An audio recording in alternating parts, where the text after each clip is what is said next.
After Colorado Springs resident Matthew Livelsberger shot himself and blew up a bomb inside a rented Tesla Cybertruck on New Year's Day, right outside the Trump Hotel in Las Vegas, the investigation appeared to move at lightning speed. Law enforcement was able to trace Livelsberger's path from Colorado to Las Vegas within hours of the explosion, even obtaining video of him along the way, charging his Cybertruck from Elon Musk and Tesla. Now, this might raise some privacy concerns. How much are they watching you? And do people even care in this digital age? Here's my Sunday report weighing rights to privacy versus public safety. The question is, how were we able to use the tracking or the charging stations to track the vehicle all the way through? And I'm not exactly sure how to answer that question just yet. I know that there's some capability by being able to determine that the car is connected to the charger. That's Sheriff Kevin McMahill with the Las Vegas Metro Police Department. I have to thank Elon Musk specifically.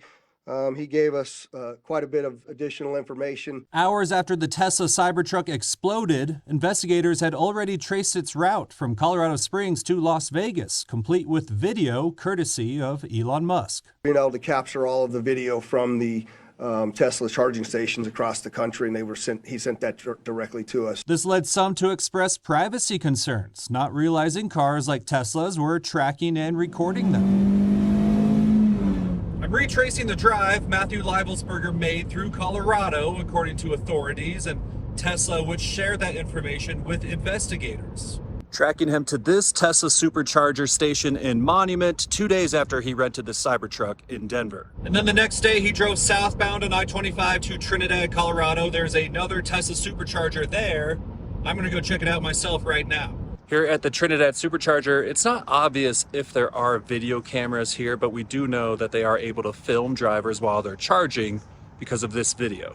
As you'll see here in this video here at one of the charging stations, there's just one example. You'll see our suspect here. He'll exit the vehicle. He'll walk around the vehicle at different times. This video appears to show the Cybertruck itself records the driver when at a supercharging station. Tesla did provide and helped our team be able to recover the thumb drive that records other types of data to include video by the Tesla. One of the things in the privacy policy, it states that if you go to a supercharging station, that is a trackable event that gets sent to them. So they know when you go to either a Tesla branded charging station or any other charging station that's a supercharging station. That's Rodney Gullatte Jr., a board member with the National Cybersecurity Center. He says Tesla's privacy policy is actually shorter and more straightforward than other companies. If you have a smartphone, if you're on Facebook right now, you know, any social media system, like you have given up your privacy for convenience. You've given up your privacy for entertainment. You've given up your privacy for safety. And even though they might not have realized they're being recorded when at a supercharger, Tesla drivers I spoke to in Trinidad did not seem to mind. Fact of life is every car now can be tracked that has a GPS in it.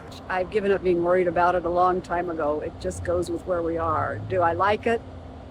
It's just a reality. Now, privacy experts like Mr. Gullatte with the National Cybersecurity Center say read the contracts, the data policies, opt out of what you can, but realize you're probably always being tracked and always being watched by today's technology.